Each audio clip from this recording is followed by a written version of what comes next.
सुप्रभात बच्चों, मैं ज्योति बाला आज आप सबको इस वीडियो के माध्यम से अनुस्वार और अनुनासिक के प्रयोग में अंतर को बताऊंगी। इस वीडियो के माध्यम से आप समझ पाएंगे कि अनुस्वार और अनुनासिक का प्रयोग कहाँ करना चाहिए और कहाँ नहीं करना चाहिए और इन दोनों में क्या अंतर है। बहुत बार बच्चे कंफ्यूज हो जाते हैं, अनुस्वार की जगह अनुनासिक, अनुनासिक की जगह अनुस्वार लगा देते हैं। तो इसको समझना आवश्यक है ताकि आपकी वर्तनी में अशुद्धियाँ ना हो। तो चलिए देखते हैं कि अनुस्वार और अनुनासिक क्या है।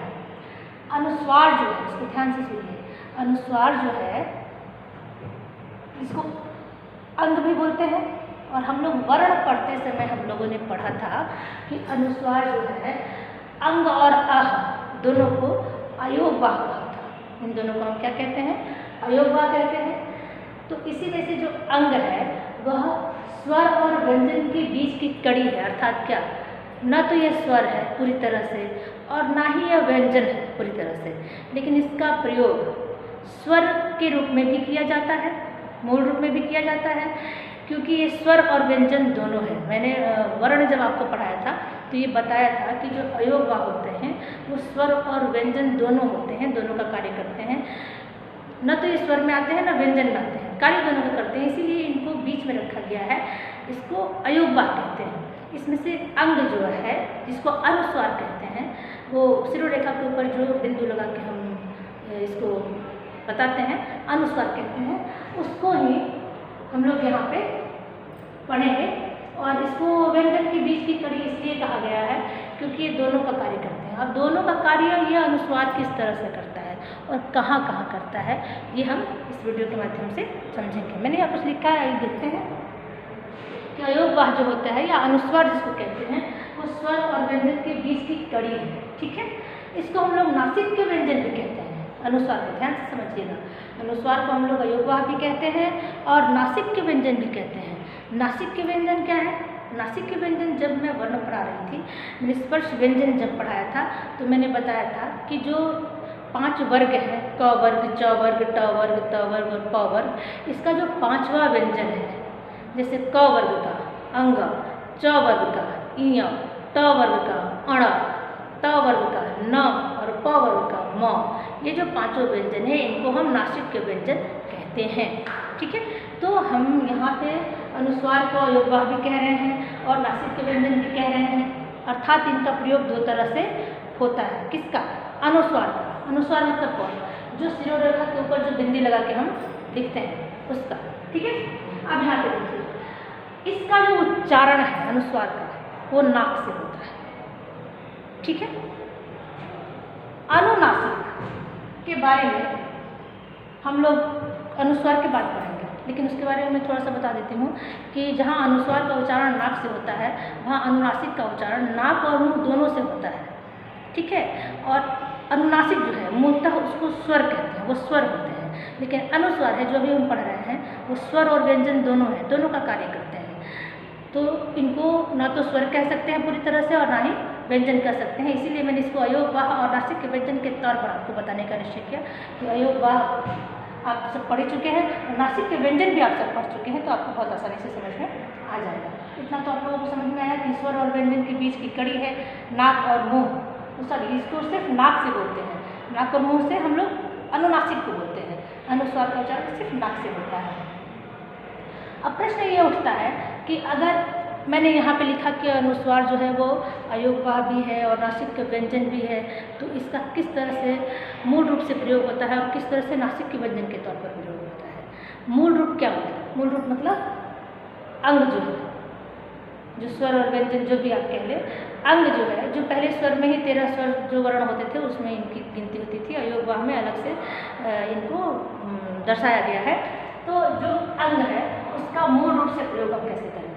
तो अनुस्वार के रूप में ही करेंगे मूल रूप से प्रयोग। जैसे अनुस्वार के मूल रूप होते हैं, चित्रबिंदु, बिंदु लगाते हैं शिरोरेखा के ऊपर, वैसे ही हम लोग इसका प्रयोग करेंगे। लेकिन इसके कुछ नियम हैं कि कहाँ पर ये बिंदी रहेगा तो आप पता करेंगे कि ये इसका मूल रूप है, और कहाँ पर वो शिरोरेखा के ऊपर बिंदी रहेगा तो आपको पता चलेगा कि ये पंचमाक्षर है या नासिक के व्यंजन है, ये व्यंजन है। ठीक है, कहाँ पे रहेगा तो मूल रूप इसका पता चलेगा, अंग का अनुस्वार का मूल रूप है, और कहाँ पर रहेगा तो ये नासिक के व्यंजन है, ये जानना अति आवश्यक है।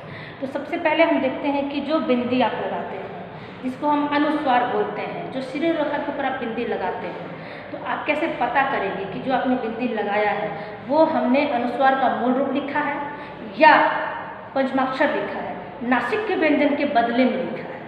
नासिक के व्यंजन के बदले में कैसे लिखेंगे ये मैं इसी वीडियो के माध्यम से आपको बताऊंगी। तो चलिए सबसे पहले देखते हैं कि हम कहाँ लिखते हैं तो कहते हैं कि ये मूल रूप है, और कहाँ लिखते हैं तो कहते हैं कि नहीं ये नासिक के व्यंजन है। तो आइए सबसे पहले देख लेते हैं इसको पहचानने का तरीका। व्यंजन वर्णों में य, र, ल, व, तालव्य श, मूर्धन्य श, दंत्य श और ह, ये जो व्यंजन वर्ण है कितने हुए, 1 2 3 4 5 6 7 8, ये जो 8 व्यंजन वर्ण हैं, अगर किसी भी शब्द में इन व्यंजन वर्णों के पहले अगर नाक से अनुस्वार का उच्चारण हो तब वहाँ पे अनुस्वार अपने मूल रूप में प्रेजेंट होता है, मूल रूप में होता है। तो आप ध्यान देंगे कि अगर इनसे पहले अनुस्वार आता है, किनसे पहले, ये 8 जो व्यंजन वर्ण है य, र, ल, व, तालव्य श, मूर्धन्य श, दंत्य श और ह, इनके पहले अगर व्यंजन वर्णों के पहले अगर अनुस्वार का प्रयोग होता है, इनके पहले वाले व्यंजन पे या इनके पहले अनुस्वार का प्रयोग होता है तो वहाँ पे अनुस्वार अपने मूल रूप में रहेगा। ठीक है, आपको अच्छे से समझ में आ गया कि ध्यान देंगे कि अनुस्वार किसके पहले आ रहा है। अब देखिए हम देखते हैं कि अगर यह है तो किस तरह से हम देखेंगे कि यहाँ पे संयम लिखा है हमने, ठीक है। य के पहले यहाँ देखिए अनुस्वार स के ऊपर अनुस्वार लगाया है जो कि किसके पहले आ रहा है, य के पहले आ रहा है, अर्थात अनुस्वार के बाद वाला जो वर्ण है वो यह है। आप इस तरह से भी समझ सकते हैं कि अनुस्वार के बाद वाला वर्ण कौन सा है, तो अगर अनुस्वार के बाद वाला वर्ण य है, र है, ल है, व है, तालव्य श, मूर्धन्य श, दंत्य श और ह है, तब वहाँ पे अनुस्वार अपने मूल रूप में है। ठीक है, तो यहाँ पे देखिए यह अनुस्वार के बाद क्या है, यह है संयम, संयम है ना, तो अनुस्वार के बाद यह आया, तो यहाँ पे अनुस्वार क्या है, मूल रूप में है। इसी तरह संयोग, यहाँ भी य के पहले अनुस्वार आया या अनुस्वार के बाद यह आया, दोनों बोल सकते हैं जिस तरह से आपको समझ में आया। तो यहाँ पे अनुस्वार क्या है, अपने मूल रूप में है। अगला देखिए र, संरचना, ठीक है, अनुस्वार के बाद क्या आया, र आया, या र के पहले क्या आया, अनुस्वार आया। तो मैंने यहाँ पहले ही बताया कि य, र, ल, व, तालव्य श, मूर्धन्य श, दंत्य श और ह, इन व्यंजन वर्णों के पहले अनुस्वार आए या अनुस्वार के बाद ये व्यंजन वर्ण आए, तब वहाँ पर अनुस्वार अपने मूल रूप में प्रेजेंट होता है, अपने मूल रूप में रहता है। तो ये पहचानने का बहुत ही आसान तरीका है, आप इसको याद कर लेंगे। ये जब 8 व्यंजन वर्ण रहेंगे और उनके पहले अनुस्वार रहेगा तो आप निश्चित तौर पे ये कह सकते हैं कि यहाँ अनुस्वार अपने मूल रूप में है। आगे देखते हैं र से संरचना, फिर ल से अगर लिखा है संलिप्त, संलेपन, तो अनुस्वार के तुरंत बाद ल आया, अनुस्वार के तुरंत बाद ल आया या ल के तुरंत पहले अनुस्वार आया है, तो जहाँ ल से तुरंत पहले अनुस्वार आएगा अर्थात वहाँ पे अनुस्वार अपने मूल रूप में प्रेजेंट होगा। इसी तरह संवेदना, व से पहले अनुस्वार आया या अनुस्वार के बाद व आया, है ना, तो अनुस्वार अपने मूल रूप में यहाँ पर है, अनुस्वार के रूप में है।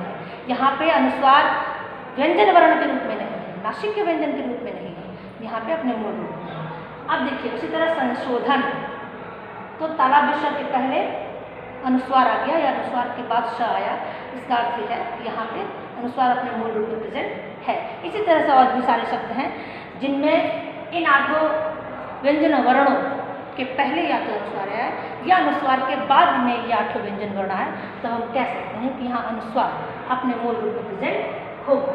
ठीक है, अब हम समझेंगे कि नासिक के व्यंजन के स्थान पर अनुस्वार का प्रयोग कैसे होता है। अभी तो आपने देखा कि अनुस्वार मूल रूप में है, जिस तरह से हम अनुस्वार को बोलते हैं, नाक से उच्चारण करते हैं, वो अपने मूल रूप में है। लेकिन ये पहचानने का तरीका है कि कहाँ पर वो अपने मूल रूप में प्रेजेंट है, क्योंकि हर जगह तो बिंदी ही लगी हुई है ना, शिरोरेखा के ऊपर बिंदी लगी है, तो आप कैसे पहचानेंगे कि जो बिंदी है वो अनुस्वार अपने मूल रूप में है या व्यंजन के बदले में आया है। अब व्यंजन के बदले में भी अनुस्वार आता है, किस तरह से आता है ये हम लोग अभी देखेंगे। ठीक है, चलिए देखते हैं। देखिए यहाँ पर हम लोगों ने मूल रूप के बाद अभी पढ़ना है कि नासिक्य व्यंजन के रूप में अनुस्वार का प्रयोग कैसे होता है। अब नासिक्य व्यंजन के रूप में अनुस्वार का प्रयोग जब हम पढ़ेंगे तो हम देखेंगे कि नासिक्य, सबसे पहले समझेंगे कि नासिक्य व्यंजन क्या है। तो वर्ण पढ़ते समय हम लोगों ने जो 5 वर्ग देखे थे, क वर्ग, च वर्ग, ट वर्ग, त वर्ग और प वर्ग, है ना। ये 5 वर्ग हैं। इसमें 5 वर्ण हैं, क ख ग घ अंग, अंग 5वां वर्ण है। इसी तरह हर वर्ग में 5 वर्ण हैं और 5वें वर्ण को हम लोग पंचम वर्ण कहते हैं। 5वें वर्ण को हम लोग पंचम वर्ण कहते हैं, ठीक है। ये सारा पंचम वर्ण है। जैसे क वर्ग का पंचम वर्ण क्या होगा? अंग, च वर्ग का पंचम वर्ण इय, ट वर्ग का अण, त वर्ग का न और प वर्ग का म। इस तरह से हम देखेंगे कि पंचम वर्ण जो है वो भी, जो पंचम वर्ण है वो भी अनुस्वार के रूप में प्रयोग होता है। अब कैसे आप बोलेंगे व्यंजन वर्ण है ये, तो ये अनुस्वार के रूप में प्रयोग कैसे होगा? तो ये होता है, देखिए हमने अभी लिखा अंक, क, तो हम ध्यान देंगे कि जो अभी हमने पढ़ा मूल रूप वाला कि य, र, ल, व, तालव्य मूर्धन्य ष, ह, दंतेश और ह, ये जो 8 व्यंजन वर्ण हैं, इनके पहले अगर अनुस्वार का प्रयोग होता है तो वो अपने मूल रूप में रहेगा। लेकिन अगर इनसे अलग व्यंजन वर्ण अगर प्रयोग होते हैं, और अभी देखिए यहाँ पे अंक में अनुस्वार का प्रयोग हुआ है, तो हमें ये समझना है कि अनुस्वार के बाद वाला वर्ण हमने मूल रूप में भी देखा था, यहाँ भी देखना है।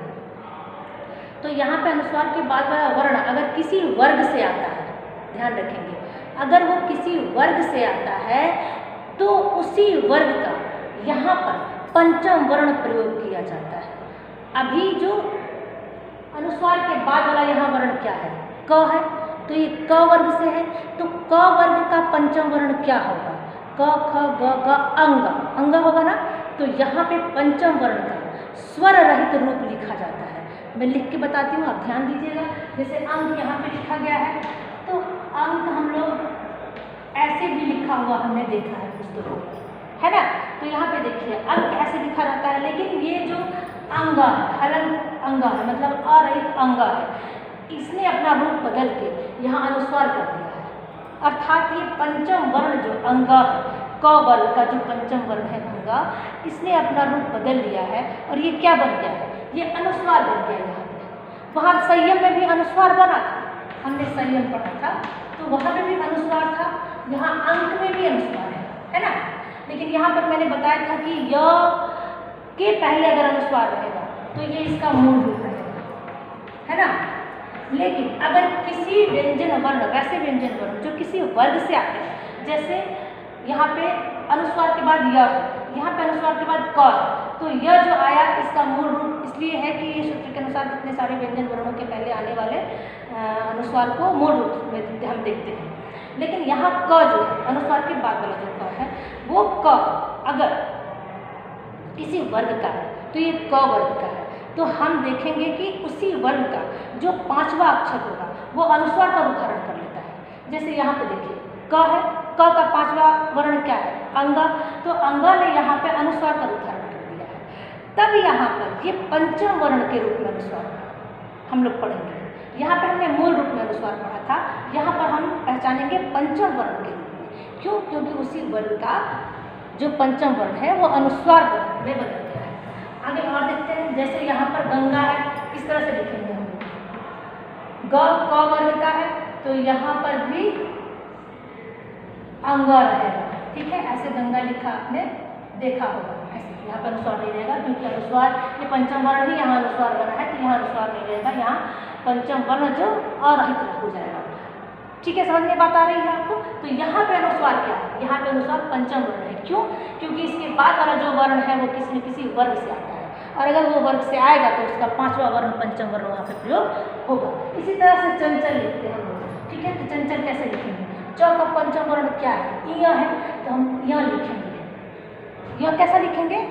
स्वर रहित लिखेंगे, आधा लिखेंगे। और ऐसे तो ये भी चंचल, ये भी सही है और ये भी सही है। क्यों? क्योंकि यहाँ का जो या है, जो स्वर रहित या है, वो उसने अपना रूप परिवर्तित कर लिया है। वो क्या बन गया? यहाँ पे अनुस्वार बन गया है। अर्थात यहाँ पे जो अनुस्वार है वो पंचम वर्ण का अनुस्वार है, पंचम वर्ण के रूप में आया है। ठीक है, यहाँ पे जो य के पहले अनुस्वार था वो मूल रूप में था, लेकिन किसी भी वर्ग के व्यंजन वर्णों से पहले आने वाले अनुस्वार पंचम वर्ण के रूप में ही रहते हैं। ये आपका क्लियर हो गया है। जैसे यहाँ पर घंटा में लिखा है, तो हम यहाँ कैसे पता करेंगे कि पंचम वर्ण है कि नहीं? सबसे पहले तो देखेंगे कि यर लव तला विषम मूर्धन्य ष दंत्य स ह में से कोई भी नहीं है। इसके बाद वाला वर्ण कौन सा? ट है। तो ट मतलब ट वर्ग का वर्ण है, तो ट वर्ग का जो पंचम वर्ण होगा वो यहाँ पे प्रयोग हुआ है। हम इसको लिखेंगे जैसे ट वर्ग का है, ट ठ ड ढ अण, तो घंटा कैसे लिखेंगे? ऐसे अणा आ गया, स्वर रहित अणा आया है ना। इसी तरह से दंत है, तो अनुस्वार के बाद कौन सा वर्ण है? त, तो त वर्ण का पंचम वर्ण क्या होगा? न होगा। दंत कैसे लिखेंगे, है ना। चंपा है, तो देखिए यहाँ अनुस्वार के बाद क्या आया? प आया, प वर्ग का पंचम वर्ण क्या होगा? म होगा, चंपा। इस तरह से हमने देखा कि नासिक के व्यंजन के रूप में जो अनुस्वार है वो पंचम वर्ण का ही परिवर्तित रूप है। तो आप ध्यान रखेंगे कि जब भी किसी वर्ग का कोई वर्ण आता है और उसके बाद ये पंचम वर्ण आता है, तो यहाँ पर क्या होता है? नासिक के व्यंजन के तौर पर अनुस्वार का प्रयोग होता है। और जब यर लव के साथ के पहले आता है तो वहाँ पे मूल रूप से अनुस्वार का प्रयोग होता है। तो बच्चों, आप लोगों ने मूल नासिक के व्यंजन के रूप में और मूल रूप में अनुस्वार का प्रयोग जान लिया है। अब कहीं भी अगर अनुस्वार देखेंगे तो आप बहुत आसानी से उसको पहचान सकते हैं कि अनुस्वार का जो प्रयोग है वो यहाँ पर मूल रूप में हुआ है या नासिक के व्यंजन के रूप में हुआ है। पहचानने का आसान तरीका ये है कि आप अनुस्वार के बाद वाला वर्ण देखेंगे।